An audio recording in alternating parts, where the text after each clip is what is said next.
Hey everyone, so today I want to go over all of the recalls, CSPs, customer satisfaction programs, and TSBs, technical service bulletins that were issued to the S550 GT350. Now I have 25 individual items that I want to go over. Now fortunately, most of these are pretty small and insignificant, and they were easily addressed. Also, a lot of these were dealt with before the cars went out to the original customers, because Ford issued stop sales on a lot of these to have them addressed before they went out. So even if you're the original owner, you may not have gotten notification on a lot of these recalls because Ford just dealt with them before they gave you the car. Now this video is basically for any current or future GT350 owners, and you want to know what issues with this car Ford has officially acknowledged. Now before I dive into this list, I want to cover some logistics regarding all of these recall CSPs and TSBs. Now recalls and CSPs, Ford will make notification to owners for.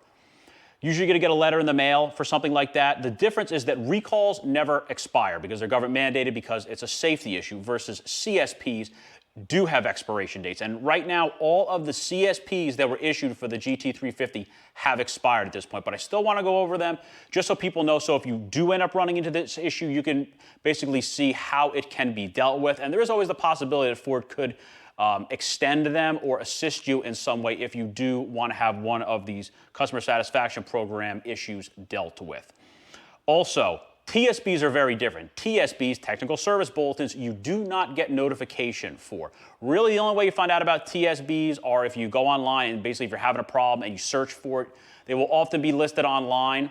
And also, you're a Ford dealer. If you're having a problem, they can search through the computer in the Ford system and see if there's a TSB relative to a problem that you might be experiencing. But unfortunately, there is no one-stop shop to find out about TSBs because Ford doesn't host or list them anywhere specifically online. Another thing about TSBs worth noting is it's very common to find multiple different numbers associated to the same TSB, because typically what happens is they will produce a TSB, and then if the procedure changes, the parts that are used to correct it are changed, or more vehicles are added to it, they will supersede the old original TSB number with a new number. And as I went through these, I found a lot of these TSBs had several times had new numbers supersede the old number. So if that's pretty common. If you are searching for a problem and you're finding, hey, I'm finding like 3 different TSBs listed for this, just check the top. It will usually say on the top of the orders, they'll say like the old number, it'll say is superseded by this new number. The new number is always in the top right corner of the TSB. So let's just dive right into this now. We're going to start off with the recall / customer satisfaction programs that you would have gotten notification of as an owner. These are listed in basically numerical order of when they came out. So we'll start off with the seat belt buckle recall. Recall number 14C08. This affected 2015 GT350s. Essentially, the front passenger belt buckle was not calibrated correctly. I believe that's basically to the seat sensor on it to know basically how heavy the person is riding the front seat, whether or not to utilize the airbag in an accident. They issued a stop sale on that, so they fixed probably most, if not all of them, before they went out to customers. That was a 1-hour fix. Pretty easy, simple repair there. Up next, you had the seat belt assembly recall. Recall number 15C13. That affected 2016 GT350s. Essentially, the seat belt assemblies were damaged prior to being installed in the car. So because of that, Ford wanted everything replaced. The retractors, pretensioners, belts and buckles, everything got replaced in those affected cars. That was about a 2-hour job for that. Up next is a pretty well-known one that actually got a lot of media attention. That was the oil cooler leak recall. Recall number 16S40. That affected 15 to 17 GT350s. Essentially, the engine oil cooler tubes had insignificant crimps on them, which could lead to engine failure due to it leaking out and causing a low oil condition, or possibly a fire if the oil were to get onto something hot like the exhaust manifolds. So that was about a 1-hour job to fix that. But like I said, that was pretty well documented in a lot of the car online news articles about that. That was pretty well reported and actually affected quite a few vehicles. Up next, you had the 2069 oil filter recall. That was actually a CSP. That was recall number 17B04. That affected 15 to 17 GT350s. The expiration for that program was November 30th of 2017. Essentially, the issue, that was the early GT350s that had that 2069 spin-on style filter, And basically the issue was if they were not torqued properly, the oil filter may loosen because of the extreme vibrations of the flat plane crank engine, and it could lead to an oil leak and an engine failure, or it could also lead to a fire. And I believe that did actually happen in some cases. Ford noted during that CSP that hard driving could cause the car to consume up to a quart of oil every 500 miles. So they did note that with that. And they also issued little kits to owners. There was basically a new oil filter with the filter wrench and a supplement manual basically explaining to properly torque. And I think the dealers would also check for you, make sure your oil filter was torqued properly for that program. Up next, you had the door handle spring recall. Recall number 17C04. This affected 2017 GT350. Essentially, the driver's interior handle spring was not installed correctly. And because of that, the door could open in the event of an accident. So safety issue recall, cars got to go back to Ford. About a 1 hour job to fix that, not a big deal. Up next, you had the passenger airbag inflator recall. Recall number 17S26. This affected 2017 GT350s. Essentially, the passenger airbag inflator could rupture when the airbag deploys during an accident, and essentially it could propel metal fragments into the passenger compartment. So that's actually happened with a lot of other airbag systems before. Unfortunately, that was a pretty big job. That was about a 4 hour job to replace that. Basically, they didn't want that thing to rupture the way it wasn't supposed to in the event that the airbag needed to deploy during an accident. Up next, you had the geared shifter lever assembly TSP. This was actually a CSP. This is pretty well known. Number 19B34. This expired February 13th of 2022. Essentially, the reverse lockout, which is on the shifter, basically to lock it from accidentally going into reverse, could fail from aggressive shifting and might result in you accidentally putting the car into reverse when you go for first gear instead. Because the lockout's not there, you might actually go to reverse instead of going to first gear. So basically, the fix for that was to replace the shift lever assembly. Like I said, that's expired at this point, but it's still something good to know about if you have that problem. You know that there was a CSP issue for that. And Ford still might help you out if you need to have that rectified, because that did affect 18 and 19 GT350s. You also had the defective rear camera recall. Recall number 20C19. This affected 2020 GT350s. Essentially, you had a bad circuit board in the rear camera that led to a blank or disoriented image on the camera. So they would just replace the whole camera. About a 1 hour job, relatively easy to rectify. You also had the camera calibration recall. Recall number 20S26. That was for also 2020 GT350s. Essentially, there was a bad alignment calibration. I think that affected the tech package cars because I think it would not make the cross-traffic alert work correctly. That was about a 1 hour job. That was a reflash of the computer. Real simple, easy to deal with. Next, you had the side door latch recall. Recall number 20S30. Essentially, there was an issue where previously repaired door latches might not have been fixed properly, and the door could unlatch when you're actually driving the car. That was a 1 hour fix, another relatively easy issue to deal with. Up next, one of the big ones, well known for the GT350s. You had the cam tensioner recall. That was actually a CSP.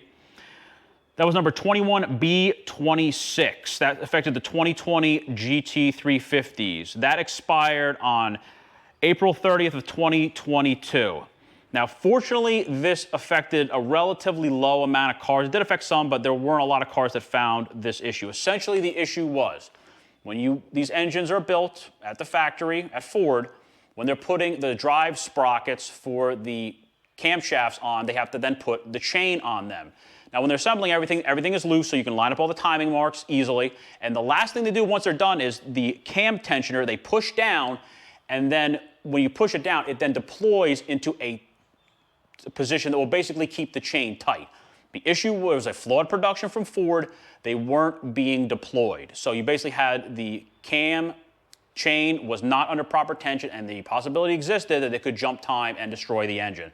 So that was a big deal. That had to be dealt with immediately. That's not something you wanted to wait for. Those probably have all been pretty much dealt with at this point. It's still something that's worth checking. I actually covered that in one of my videos years ago. I'll link it above, so if you want to check and actually inspect your car. But unfortunately, most of those should have been dealt with at this point, but that was a really, really big deal when that actually came out a few years ago. And finally, the last recall, the trunk wiring recall number 22S06.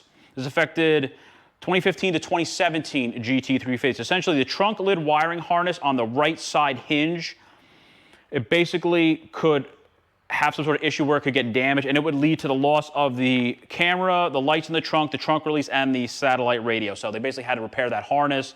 That was about a 1 hour issue to deal with that recall. So a relatively simple thing. Now on to the TSBs, the technical service bulletins. They're the things you're not going to get notified of as an owner.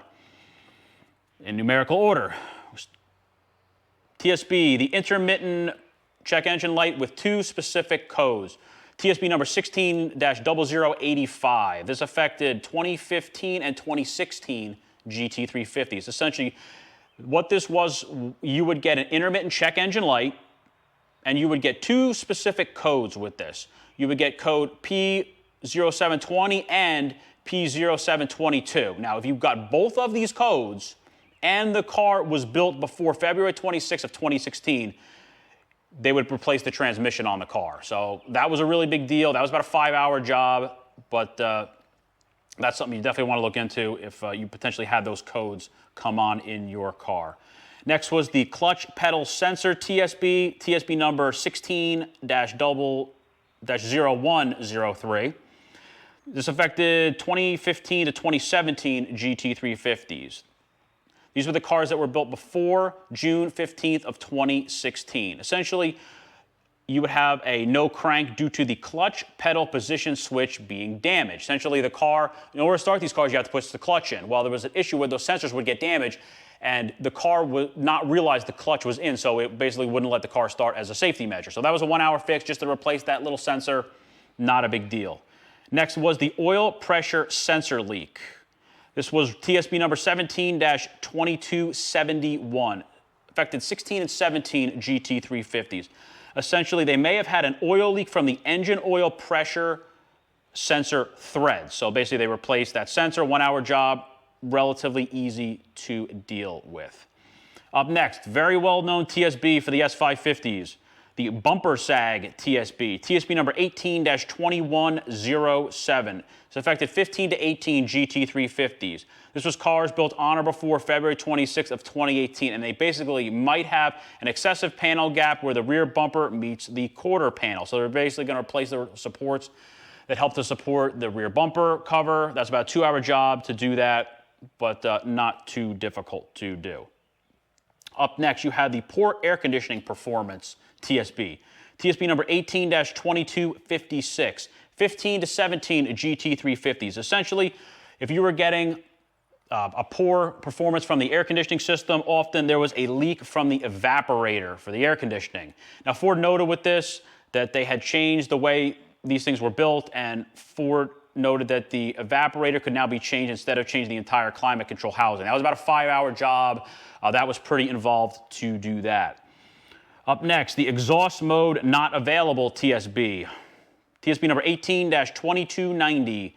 15 to 17 GT350s built on or before June 30th, 2017.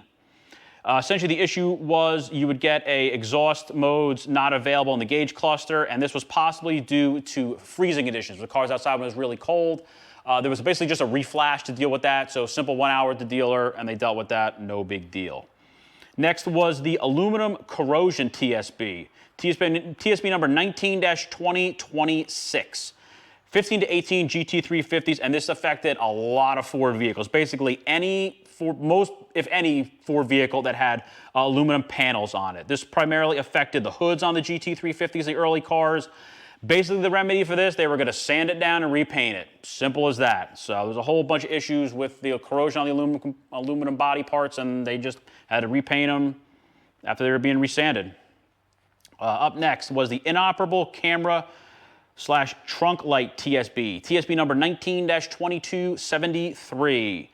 15 to 17 GT350s. This essentially was very similar, if not identical, to recall 22S06, where there was an issue with the wire becoming damaged going to the trunk, and you would lose the camera and the trunk light. I don't know why they issued a separate TSB for this versus the recall. I'm sure there's a reason, but it's basically the same thing. So if you have that problem, reference the TSB and the recall number, just so you can let the dealer know and they can deal with it appropriately. Next was the various Sync 3 issue TSBs, and this affected almost every single Ford vehicle. There's a lot of different numbers issued for this. The two main TSB numbers were 19-7007 and 21-2411. This affected all the GT350s, 15 to 20. Basically, there was a lot of issues with the sync system. It would non-responsive, freeze, glitch, a whole bunch of problems where basically the main screen that was part of the sync system wouldn't work. Basically, you were just doing a reflash for that, real simple, not a big deal. But like I said, it affected almost every Ford vehicle that had the Sync 3 system in it. Up next, the headliner sag TSB. TSB number 21-2220, 18 to 20 GT350. Essentially, the headliner would start to sag where it meets with the upper door weather stripping, and basically they were replacing the plastic molding that went around the frame for that. About a 1-hour job at the dealer, not too bad. Next was the differential cooler leak, TSB number 21-2330, 2020 GT350s. This basically affected all the cars that had rear diff coolers for that year. Basically, the rear diff cooler would leak at the cooler line. So what they were doing was they were replacing the rear differential cooler line fittings where they went into the axle. About a 1-hour job, relatively simple. Next, you had the loose seat / clunk TSB, TSB number 22-2104, 15 to 20 GT350, basically the whole production. I believe this affected only the cars that had power seats. It didn't specifically say on that in the TSB, but I'm pretty sure that's what it was. Essentially, you would get seat movement or clunking going around turns. So basically, their remedy for dealing with this was they had to make sure that the seat track pan didn't move, and they would basically put a heater hose with a clamp on it around the cross tube. I don't really get how that worked, but essentially that stopped it from moving a little bit and clunking, and that was the remedy for dealing with that. And finally, the A-pillar water leak TSB, TSB number 22-2242, 15 to 20 GT350s, basically all the S550 Mustangs.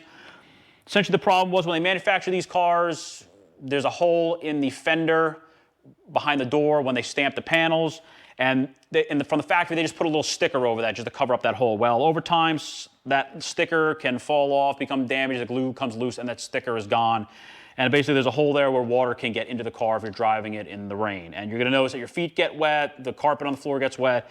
The remedy for that is they just basically put a rubber plug where that sticker originally went. So real simple fix, another hour job at the dealer, no big deal.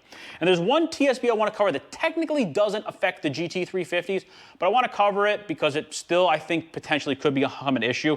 And that is the exhaust wire rub TSB, TSB number 22-2282. This affected all the cars that had active valve exhaust. Essentially, the issue was with the cars, the exhaust system could start to either kind of move backwards a little bit if it wasn't installed forward all the way, that the wire that goes into the active valve exhaust could rub on one of the body lines where two of the seams come together for the car itself. And as it rubs up against that body line, it could go through the insulation for the wiring, cause a short circuit, and it blows the fuse, and you basically get a notification on the gauge cluster that the active valve exhaust is not available.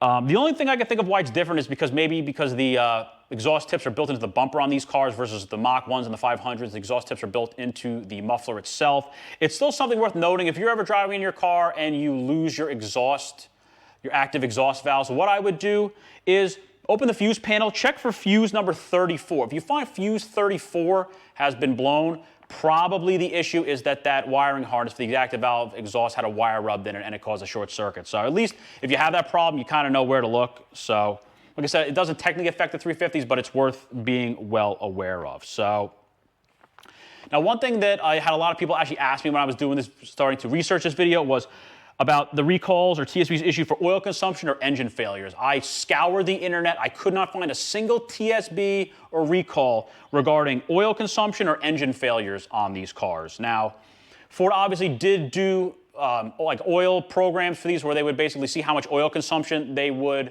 have, and if they were really excessive, they would sometimes replace the engines, but like I said, they didn't do any official TSBs or recalls on that. That's one thing that I think a lot of people don't understand about this car, is that this car, especially the early cars, they were designed to consume a lot of oil, and a quarter every 500 miles was considered acceptable from Ford, whereas that would really not be acceptable for like any other cars.